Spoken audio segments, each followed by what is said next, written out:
From the studio that made a movie about a bee in an interspecies relationship with a lady comes a fantasy adventure so solid, it'll almost make you forget. DreamWorks made a movie where a bee falls in love with a lady. I mean, he's a bee, and she's a lady. How is that supposed to even work? It's physically impossible. Wait, what movie were we talking about again?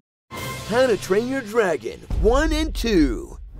Visit the magical land of Berk, a place full of happy Vikings and happy dragons. And when they team up, you can assume they'll bring untold pain and carnage to the rest of the world. Oh, my eyes! I cannot see that! It's horrible! It's a nightmare! So let's turn the dial back to family friendly to experience the saga of an unlikely hero, Hiccup. He didn't inherit his father's Viking strength or his Viking Scottish accent, To placing first in dragon training? but he's got more droll Viking apathy than a Viking Judd Apatow character. I see a dragon and I have to just kill it, you know? You, sir, are playing a dangerous game. Keeping this much raw Vikingness contained. They wouldn't know what to do with all this. Still funnier than funny people. Everything will change when he meets Toothless, a dragon crossed with all your favorite cat videos.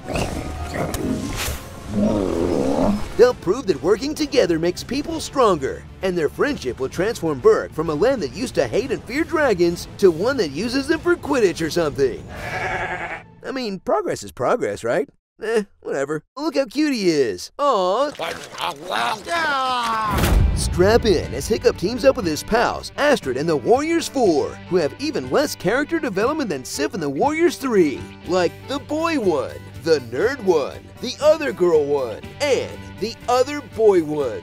Man, what a waste of Jonah Hill. Where is that McLovin? It's hard to say. Together, they'll take you deeper into the world of dragons. Whether it's discovering that dragons are all drones serving a bigger dragon, or that dragons are all drones serving a bigger dragon, or that bigger dragons can fight over who gets to make dragons into drones serving a bigger dragon. Another one? Huh. There's actually very little dragon training in the entire franchise. Then again, how to prevent the submission of your dragon to the will of a homicidal apex predator doesn't have quite the same ring to it.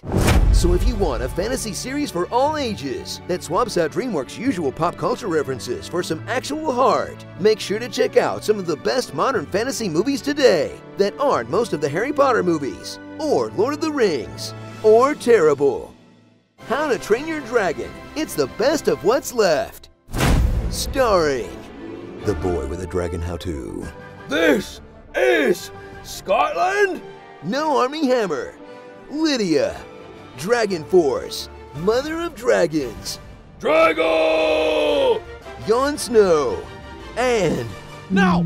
Get away from him! Go on! Get out of here! Dragon Ball Me.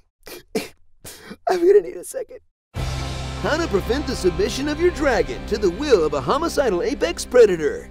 See? Not catchy. Everyone knows I'm more irritating, see? Very true, TJ Miller. Very true. I'm disappointed that they didn't play Sweet Victory at the Super Bowl. That's like pouring perfume on a pig. I'm a firm believer in the philosophy of a ruling class, especially since I rule. I fart in your general direction. Just put me a video already.